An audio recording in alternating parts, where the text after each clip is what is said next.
দেশ বাংলাদেশ।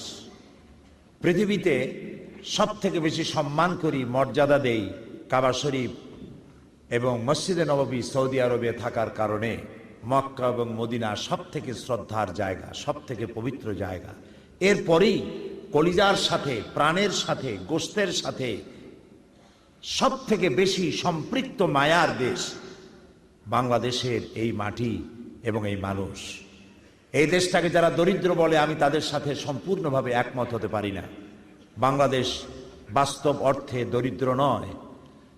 এখানে বহুত সম্পদ আছে।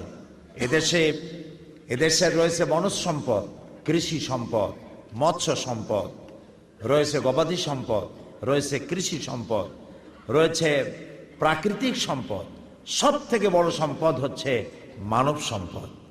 এই মানব সম্পদ, সম্পদ শব্দের বিপরীত শব্দ হলো আপদ, আপদের বিপরীত হলো সম্পদ। মানুষগুলি যদি সম্পদে পরিণত হতে হয় তাহলে ইসলামের সাথে আসতে হবে, তাহলে গোটা মানব গোষ্ঠী সম্পদে পরিণত হবে।